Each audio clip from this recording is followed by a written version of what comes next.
again, friends. Welcome back to my porch. This is Miss Becky. I'm with the Asheboro Public Library, and today we're going to learn some ways that we can make some art that moves. Do you remember this? It's the mobile that I made. We're going to learn a little bit about how to make some mobiles with items that you can find in nature or around the house. But first, I want to tell you about an artist who made the very first mobile, and he's an American artist named Alexander Calder. Alexander Calder was born in 1898 into a family of artists who encouraged him to be creative and to make things when he was growing up. One of the first things he made growing up were toys for his sister. He'd make them out of wire and things that he would find around the house. Have you ever made some toys out of objects that you found around the house? The cool thing about Alexander Calder's little sculptures and toys was that they could move. When he got a little bit older, he was inspired by the circus and would create little circus performers. When he got older, he started making sculptures that moved out of wire and wood and metal. At first, his sculptures were mounted on the ground. They were called stabiles instead of mobiles. They still moved when the air pushed them.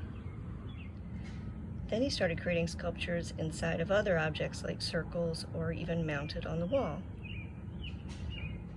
Eventually he started to make really large mobiles with big, bright, colorful shapes in them.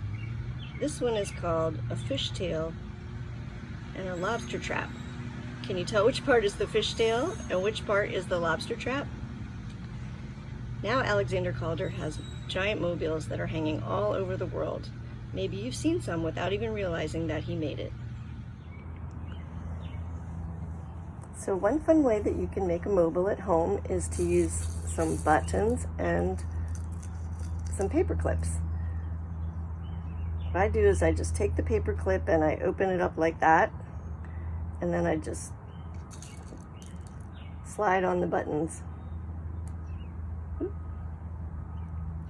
like this. You might have to open up the paper clip a little bit more and then close it again to get it around your button.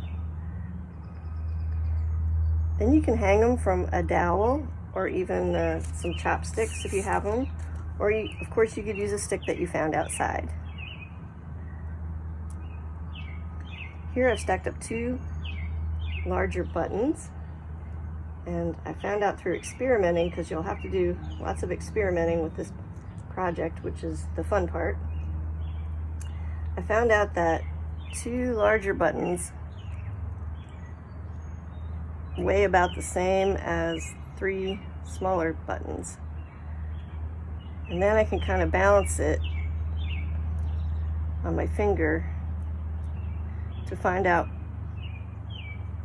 where to hang it in the middle. And I could put another paper clip right there. Whoop! When I find the middle, I can squeeze it a little tighter.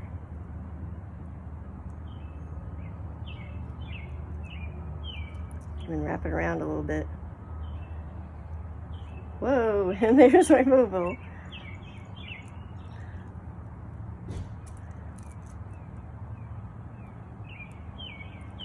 Ta-da!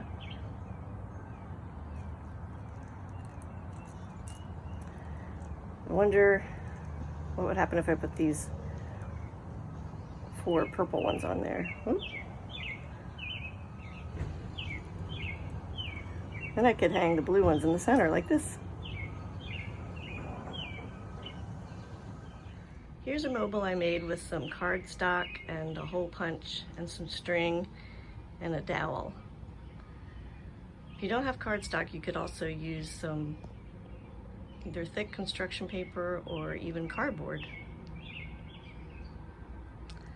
I noticed when I built this mobile that when I tried to tie it in the center, that the fish shapes were a lot heavier than the circle shape.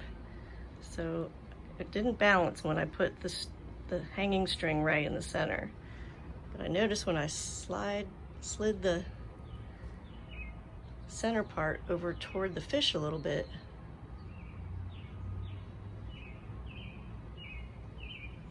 try a few times, I was able to get it to balance.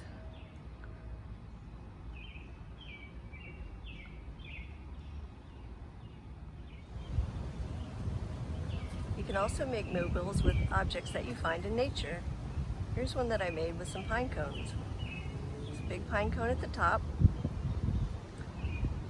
smaller pine cone, and a little baby pine cone at the bottom.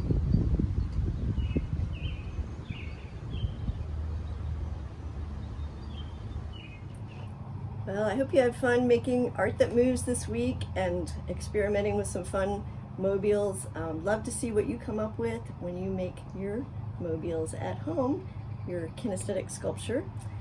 And if you would send photos, we would love to see your work and put it in our gallery. You can send them to ashboroughchildrensroom@gmail.com.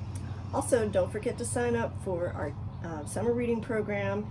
There'll be lots of fun crafts for you to pick up every week out front of the library as well. I'll see you next week when we stick around at home. Bye.